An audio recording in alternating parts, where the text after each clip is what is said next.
Près de 10 années s'écoulent et Temujin s'impose comme un chef audacieux.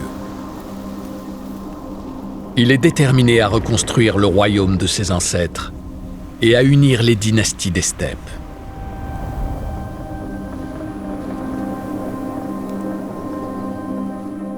Pour concrétiser cette grande ambition, il resserre les liens avec son frère de sang, Jamukha.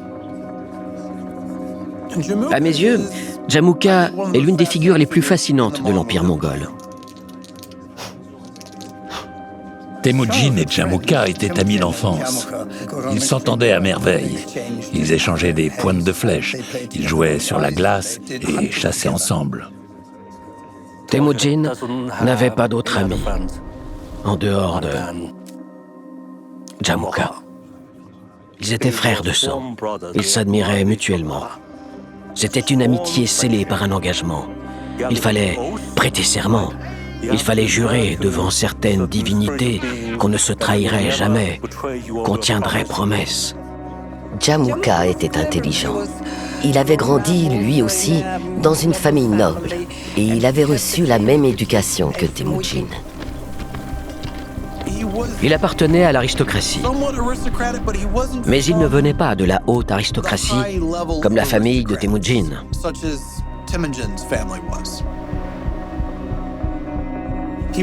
Il n'appartenait pas aux grandes lignées.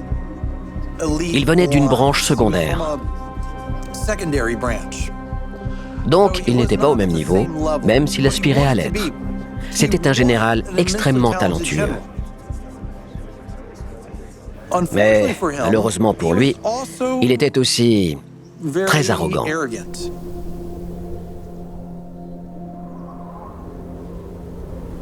Jamukha et Temujin deviennent inséparables. Ils sont voisins.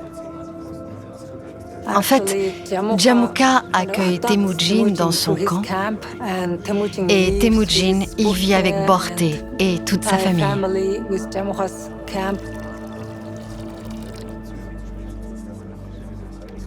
Temujin et Jamukha apparaissaient tous les deux comme de solides candidats politiques pour la réunification d'un khanat mongol. Jamukha et Temujin sont partenaires et alliés. L'histoire secrète décrit une amitié extrêmement étroite. Il y avait deux chefs qui étaient tout aussi compétents, courageux et intelligents.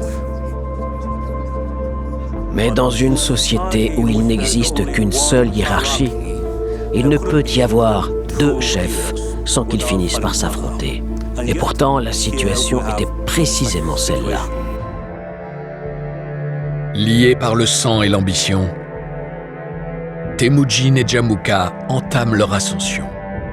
Ils amassent richesse et pouvoir en menant des batailles féroces contre leurs ennemis. Mais il ne peut y avoir qu'un seul souverain suprême dans les steppes mongoles. Et bientôt, leur alliance va être mise à rude épreuve.